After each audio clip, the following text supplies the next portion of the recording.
I'm sitting on a beach in Phuket right now. The sand is warm under my feet. Warisa's hand is in mine. She's laughing at something I said about the seagulls. Her laugh is light, musical. I can't remember the last time I felt this way. Actually, I can. It was with Margaret. Before the cancer. Before the hospital visits became our routine.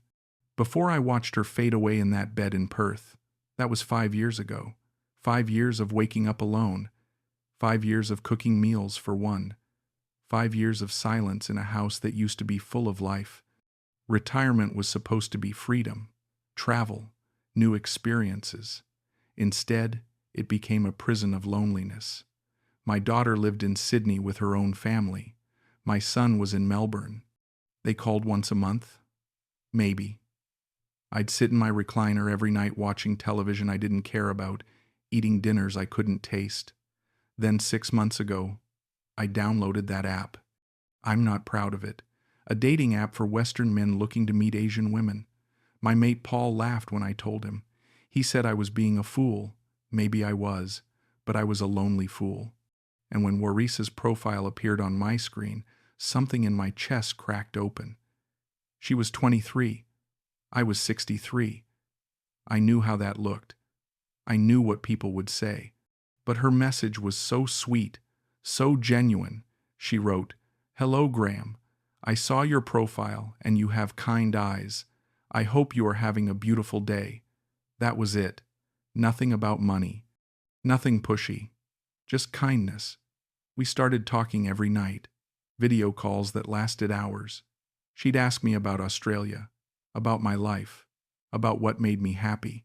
She told me about her village outside Chiang Mai, about her family's farm, about her dreams of seeing the world someday. She laughed at my terrible jokes. She remembered small details I'd mentioned days before. My favorite food was Thai green curry now, she'd tease. My favorite color was the blue of her dress in her profile picture. After 2 months of calls, I flew to Thailand. I told myself it was just to meet her, just to see if the connection was real.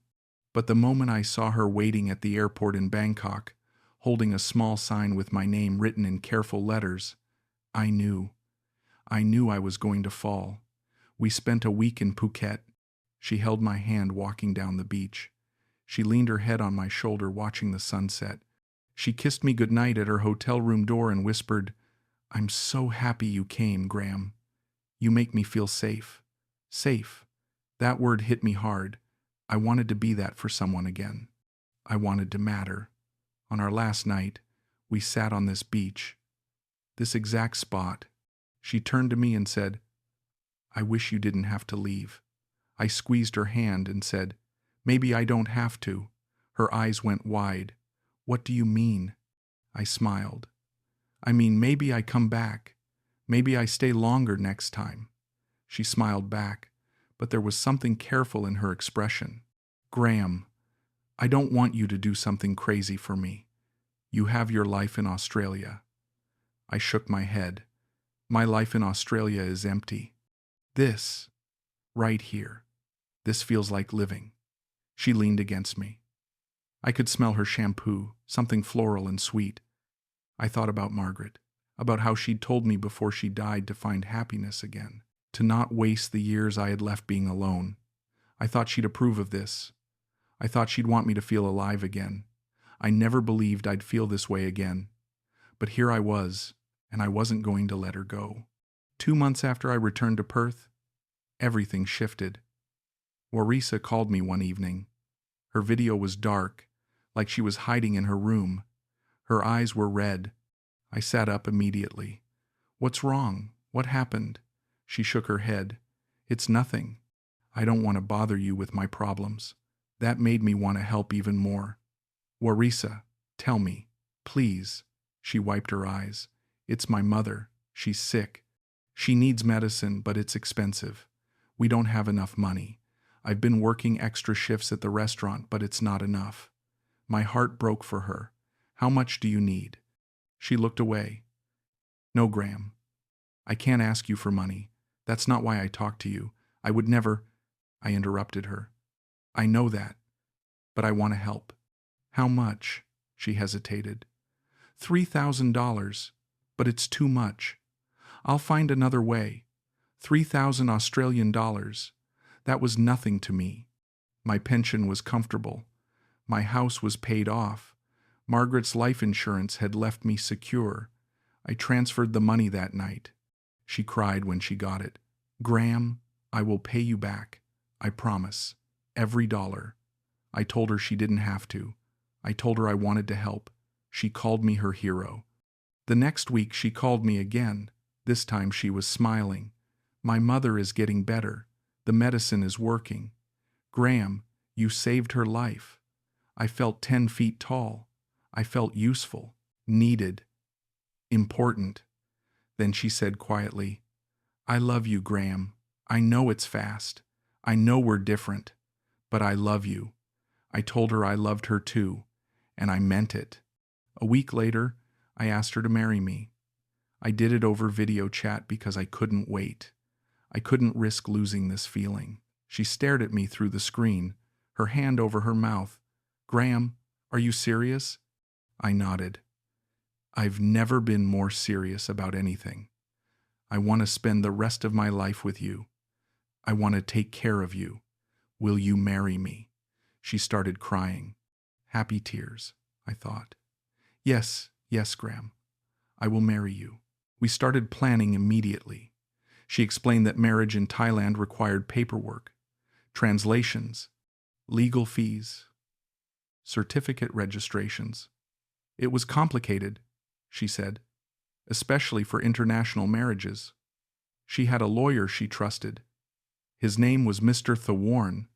He'd helped her friend marry a British man last year. I didn't think twice. I wired him $2,000 for the processing fees. I needed to sell my house, transfer my pension to international accounts, close out my life in Australia so I could start a new one in Thailand. Paul came over the day I put the house on the market. He looked around at the boxes, at the empty walls. Mate, you sure about this?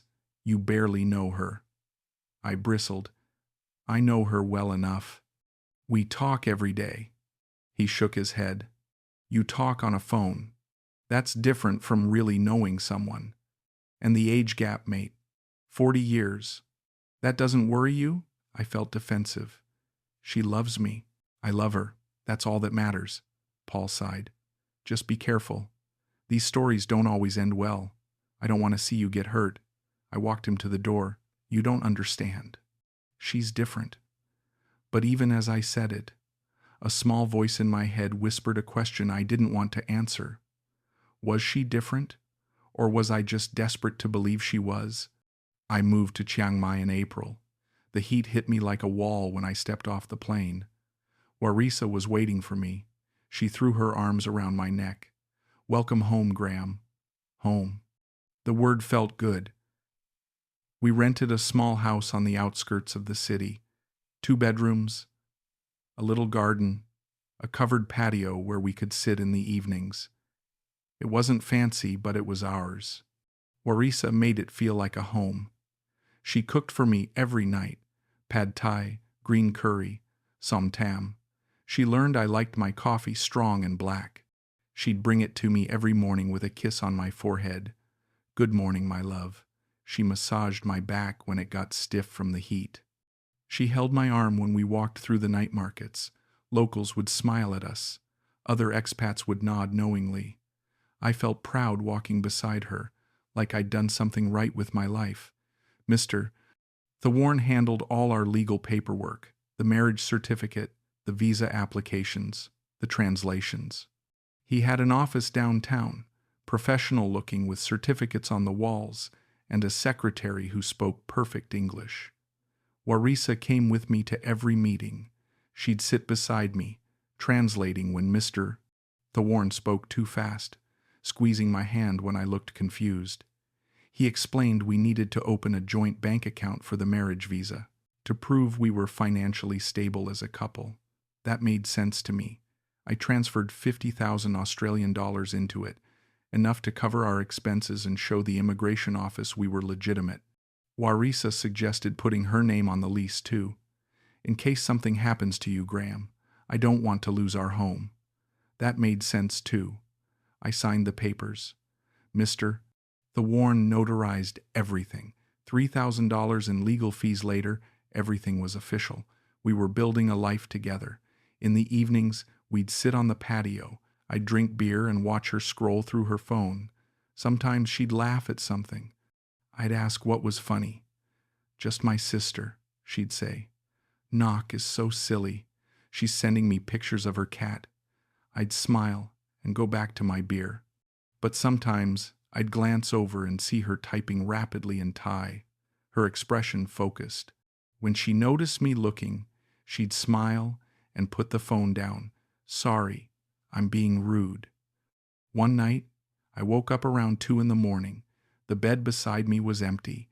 I found her on the patio, phone pressed to her ear, speaking in rapid Thai. When she saw me, she quickly said goodbye and hung up. Who was that? I asked. She looked startled. My sister. She's having boy problems. I was giving her advice. I nodded and went back to bed, but something felt off. Why would Knock call at 2 in the morning? Why did Warisa look guilty? I pushed the thought away. I wanted her to feel secure. I wanted this to work, so I chose to believe her. It started small. Little things I told myself didn't matter. Warisa's mood would shift without warning. One morning, she'd be affectionate, making me breakfast, kissing my cheek. By afternoon, she'd be distant, barely speaking, locked in the bedroom on her phone. When I asked if something was wrong, she'd snap at me. I'm fine. Why do you always ask me that? Then she'd apologize later. Sorry, baby. I'm just stressed about my family. Her family. That became the constant refrain. 2 months after I moved in, she came to me crying. My mother needs more medicine. The diabetes is getting worse. I transferred $5,000. A week later it was Knock. Her school fees are due. If she doesn't pay, they'll kick her out. Another $3,000. Then it was the farm. The crops failed. My father needs money for new seeds. $2,000. I never questioned it. I wanted to help. I wanted to be the hero she called me. But one afternoon, I checked the joint account on my laptop. We'd had $50,000 in there 3 months ago. Now there was $38,000. $12,000 gone. I felt my stomach drop. I waited until evening when she came home from one of her errands. Warisa, can we talk about the bank account? She looked up from her phone. What about it? I kept my voice calm. There's money missing. Quite a bit. Where did it go? Her expression changed. Cold. Defensive. I used it for my family. You know that. My mother, my sister, the farm. You said it was our money, Graham. You said we'd share everything. I felt confused. I did say that. But $12,000? That's a lot. She stood up, her voice rising. You don't trust me? After everything? After I left my home to be with you? After I take care of you every day? I backed down immediately. No, I trust you. I'm sorry. I just wanted to understand. She softened a little. My family needs help, Graham. That's what families do in Thailand. We take care of each other. If you can't understand that, then maybe you don't understand me. I apologized again. I felt guilty for even asking, but the doubt had planted itself. I started noticing other things. She'd leave for errands that took 3 or 4 hours. Just the market, she'd say when she returned, but she'd come back with hardly any groceries. She started dressing differently, more makeup, tighter clothes, perfume I didn't recognize. One evening I heard her on the phone in the bedroom, laughing in a way she never laughed with me. I stood outside the door listening. She was speaking Thai, but I caught one word repeated several times. Crit. When she came out, I asked casually, Who's Crit? She didn't miss a beat. My cousin. He's helping my father with the farm. I nodded. Oh, that's nice of him. She smiled and kissed my forehead. Don't worry so much, baby. Everything is fine. But everything wasn't fine. I could feel it. The way she'd pull away when I tried to hold her at night. The way she'd check her phone constantly during dinner. The way she'd disappear for hours and come back with vague explanations. I told myself I was being paranoid. Cultural differences, I thought. Thai families are close.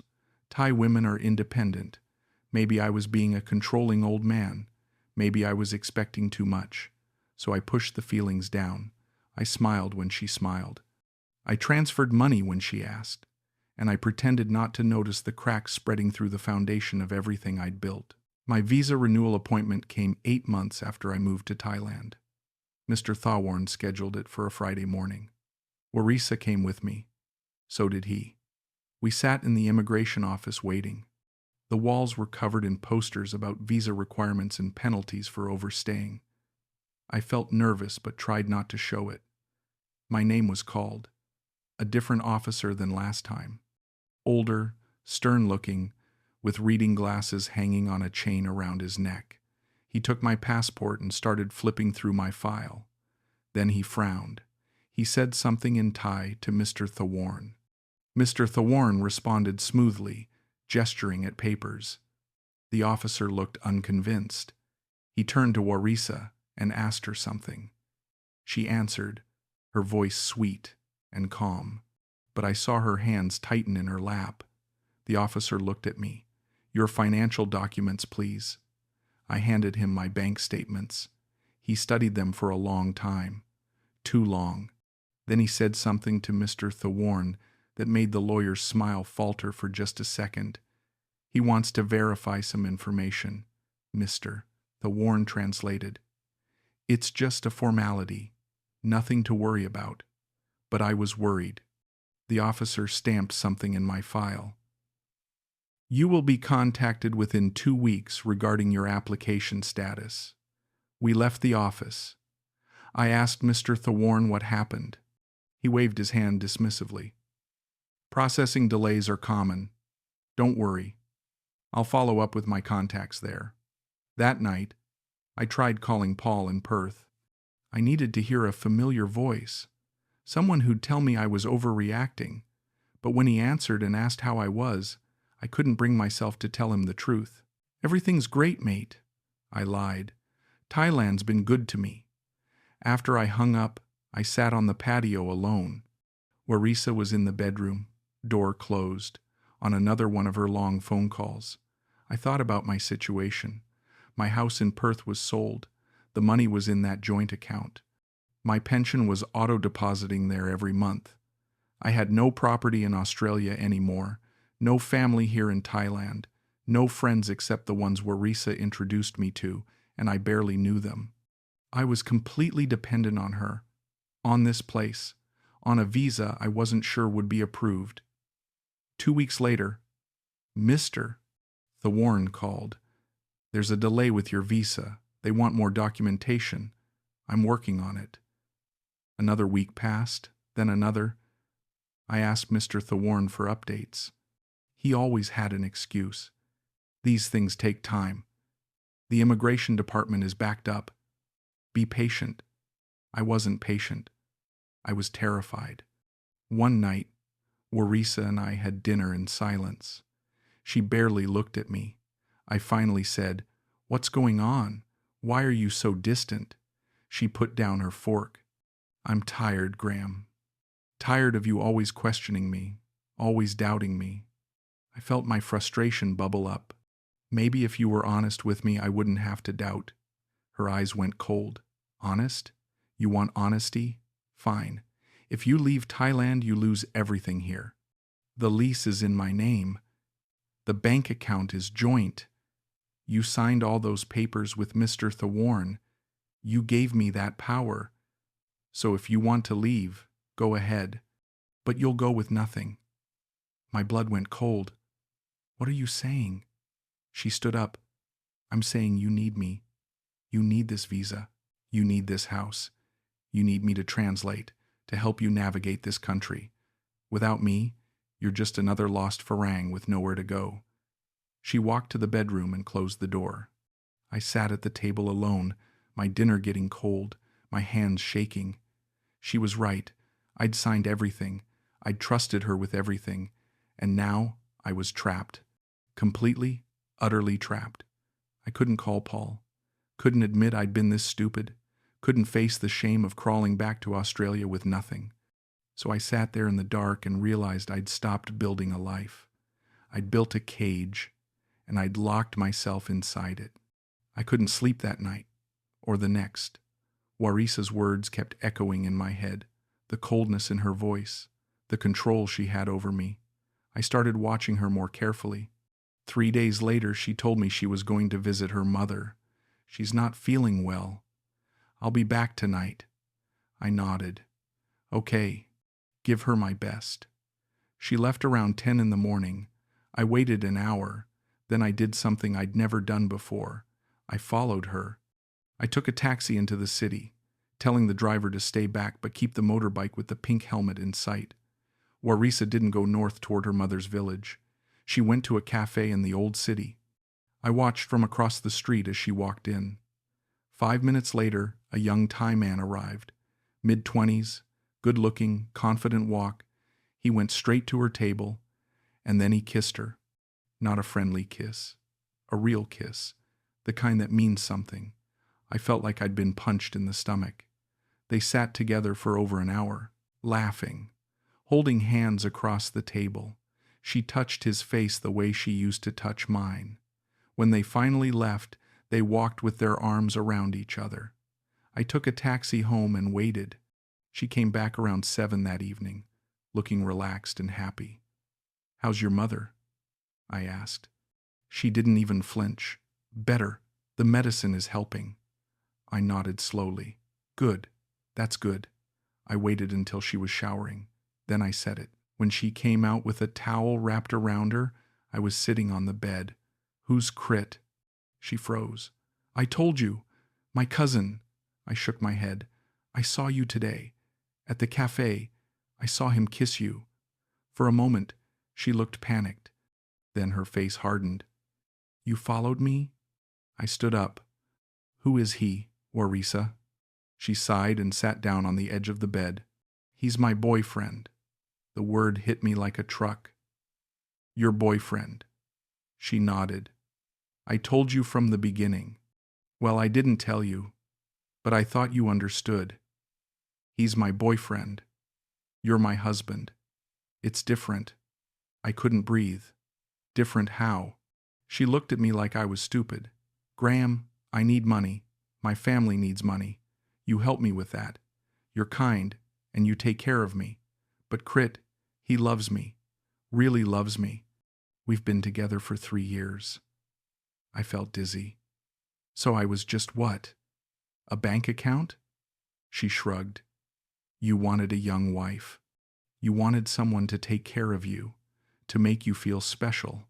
I gave you that, and you gave me security. We both got something." I sat down hard on the bed. "Did you ever love me?" She was quiet for a long moment. Then she said softly, "I liked you. You were kind to me. Kinder than most men. But love?" She shook her head. "No, Graham. I didn't love you. I felt something inside me shatter. Why did you marry me then?" She stood up and started getting dressed. "Because I needed to survive. Because my family was drowning in debt. Because you offered me a way out and I took it. That's how the world works." I couldn't look at her. "Get out." She paused. "What?" I looked up, my voice shaking. "Get out of this room. Just go." She grabbed her phone and left, closing the door quietly behind her. I sat there on the bed for hours. The room got dark. I didn't turn on the lights. I thought about every moment we'd shared, every smile, every kiss, every time she called me her hero. It was all a performance, all a transaction. I wasn't her husband. I was her retirement plan, and I'd been too blind, too lonely, too desperate to see it. I didn't speak to Warisa for 2 days. She stayed in the spare bedroom. We moved around the house like ghosts, avoiding each other. On the 3rd day, I knew I needed help, real help. I found an expat legal advisor online. Australian guy named Trevor, been in Thailand for 20 years. His reviews said he specialized in helping foreigners who'd gotten into bad situations. That was me. A bad situation. I made an appointment and brought everything. The marriage certificate, the visa applications, the bank account papers, the lease agreement, every document Mr. Thorne had given me, most of which I'd signed without fully reading. Trevor was in his 50s, gray hair, tired eyes that had seen this story before. He spread the papers across his desk and started reading. After 10 minutes, he looked up at me. "Mate, how much of this did you actually read before signing?" I felt my face go hot. "Not enough." She was translating. I trusted her. He nodded slowly. "Right. Well, let me give you the bad news. You signed over power of attorney." My stomach dropped. "What does that mean?" He pointed at a document covered in Thai script with my signature at the bottom. "This gives her the right to access and control your financial accounts, your pension, your savings, any property. If you'd bought land or a condo, she'd have rights to that too." I couldn't breathe. "Can I revoke it?" He shook his head. "Not easily, and not without her consent, which I'm guessing she won't give." He kept reading. His face got grimmer. "This marriage certificate. Did you register this at the local district office yourself?" I shook my head. "Mr. Thorne handled it. Warisa and I just signed it." Trevor held it up to the light. "This is a fake. The registration number doesn't match the district format. The stamp is wrong. Mate, I don't think you're actually legally married." Everything tilted. "What?" He pulled out another document. "These bank statements. Look at the transactions. Small transfers out, almost daily. Adds up to tens of thousands of dollars over the last few months. She's been siphoning your money systematically." I felt sick. "Where's it going?" Trevor typed on his computer. "Offshore accounts, most likely. Maybe accounts in her name. Maybe in someone else's. There are ways to trace it, but it's expensive and time-consuming." I put my head in my hands. "How much is left?" He checked the most recent statement I'd brought. "In your joint account? About 28,000 Australian dollars. You started with how much?" I could barely say it. 50,000. He leaned back in his chair. "Mr. Thorne, you said he was her lawyer?" I nodded. "Recommended by her. He handled everything." Trevor sighed. "He's not on any legitimate legal registry I can find. My guess is he's part of the operation. Fake credentials, fake documents, real signatures. It's a common scam targeting older expats." I felt rage building in my chest. "So what do I do?" Trevor looked at me seriously. "You have two options. One, you fight. You file a police report, you hire a real lawyer, you try to recover your money. But that takes years, mate. Years of being stuck here, fighting a system that's stacked against foreigners. And even then, you'll probably lose most of it. Or two, you cut your losses. You take what you can get, and you go home." I stared at him. "Home to what? I sold my house. I've got no family waiting for me. I've got nothing." He didn't sugarcoat it. "You'll have more than nothing. You'll have your freedom, and you'll still have your pension coming in. You can start over. But if you stay here fighting this, she'll bleed you dry. And mate, you won't win." I left his office in a daze. I walked through the streets of Chiang Mai, a city that had felt like home 6 months ago and now felt like a prison. Trevor was right. I knew he was right. But accepting it meant accepting how stupid I'd been, how blind, how desperate. I thought about Margaret, about what she'd say if she could see me now. She'd be disappointed. Not angry, just sad. Sad that I'd thrown away everything we'd built together chasing a fantasy. I made my decision. I was leaving. But first, I needed to see exactly how much damage had been done. Trevor came with me to the bank the next morning. I didn't tell Warisa where I was going. I just left while she was still asleep. The bank was busy. People lined up at the counters, the air conditioning humming. We waited for a manager. Miss Suchata was her name. Professional-looking woman in her 40s, perfectly pressed suit, polite smile. I handed her my account information. I need to see all transactions for the last 6 months, she typed into her computer. Her expression didn't change as she pulled up the records. One moment, please. She printed out page after page. Then she slid them across the desk to me. Trevor and I read them together. 50,000 Australian dollars 6 months ago. That was my starting point. My life savings, Margaret's life insurance, 20 years of work. Then the withdrawals started. 2,000 here, 3,000 there, 5,000, 4,000, sometimes small amounts, 500, 800. Always different amounts, different days, never a pattern that would trigger alerts. All authorized with electronic signatures. My signature. Except I'd never made any of these transfers. Trevor pointed at a document at the bottom of the stack. This power of attorney allows her to make transactions on your behalf. These are all technically legal. I looked at Miss Suchata. But I didn't make these transfers. She did. Without telling me. Miss Suchata's expression was sympathetic but firm. You signed the power of attorney. You gave her that authority. The bank followed proper protocol. I felt my hands shaking. How much is left? She checked her screen.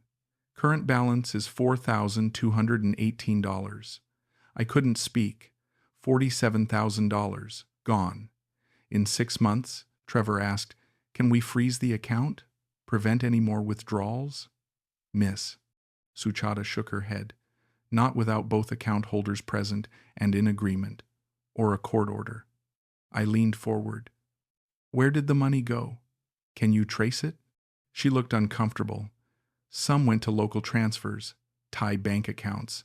Some went to international wire transfers. Once it leaves our system, I cannot track it further.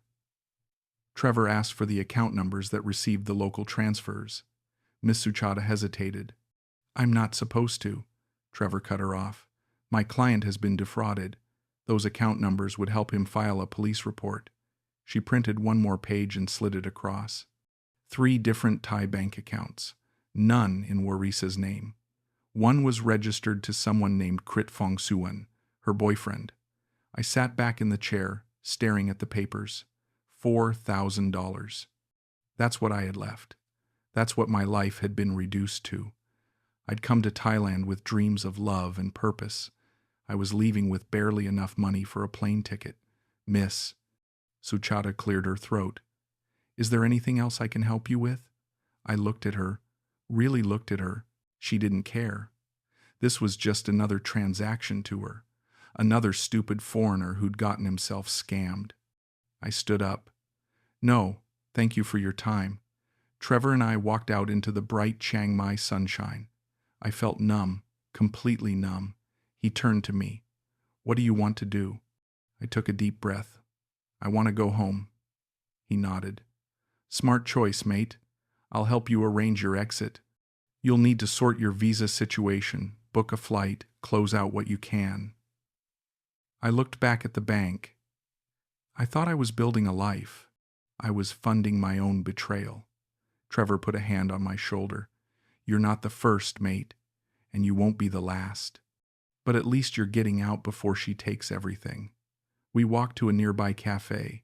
Trevor made phone calls while I sat and stared at nothing.